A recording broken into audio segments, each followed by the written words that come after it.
Welcome back, children. Let us continue with the line wise paraphrasing of Act 3, Scene 1 of The Merchant of Venice.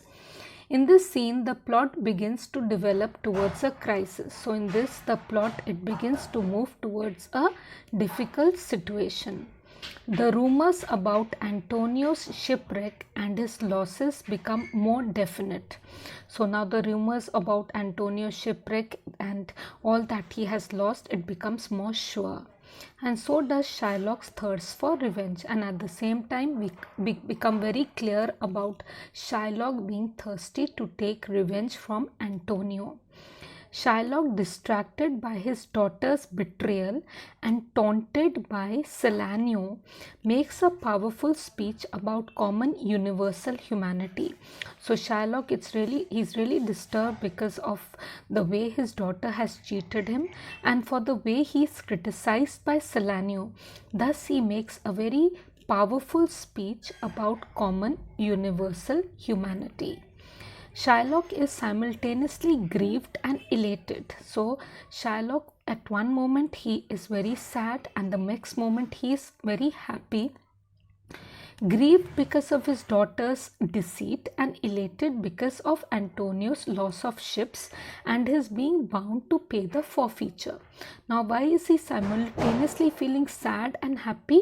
Because he is sad because of the betrayal of his daughter and very happy at the loss of Antonio's ship, because it makes sure that if Antonio loses all the ships, he will have to pay the forfeiture or the penalty.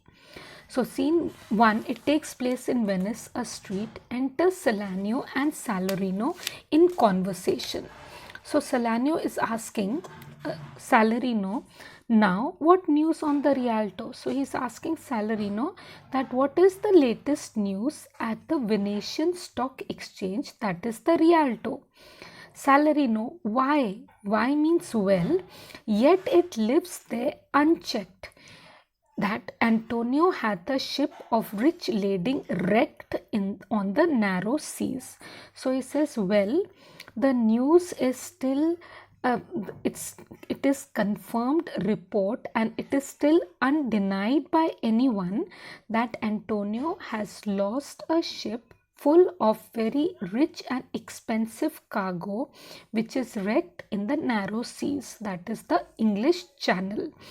The Goodwins, I think they call the place, and he says that place I think is called the Goodwins, which is the very shallow area, a very dangerous, flat and fatal. So he says that Goodwins is a very shallow place, a very dangerous sandy bank, and fatal means dangerous, where the carcasses of many a tall ship lie buried.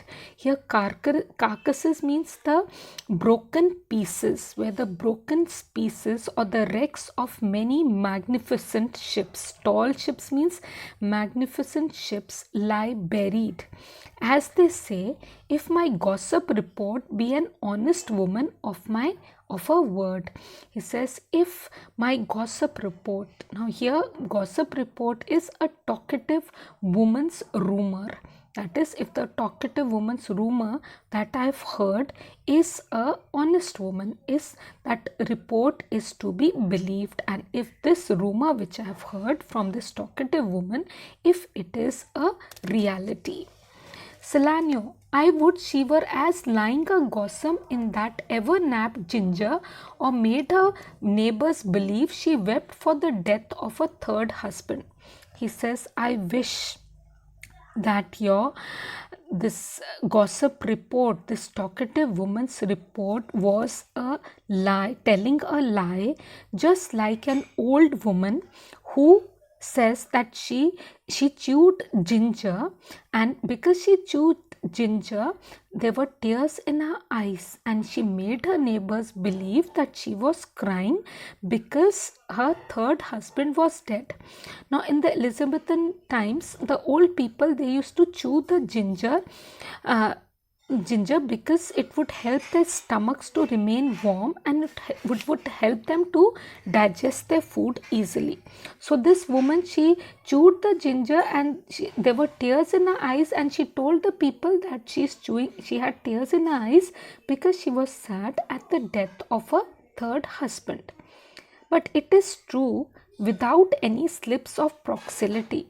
He says that it is true without using any very long and very boring phrases, or crossing the plain highway of talk, which means without deviating from a straightforward speech. I'm going to speak in very straightforward words, that good Antonio, the honest Antonio, he says, I'm going to tell you in simple words, without using any high sounding words and phrases, without beating around the bush, that good Antonio, that honest Antonio, oh, that I had a title good enough to keep his name company.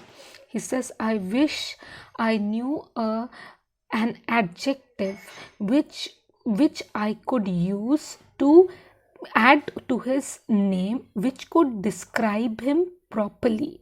That is, he wants to use a better adjective than good and honest.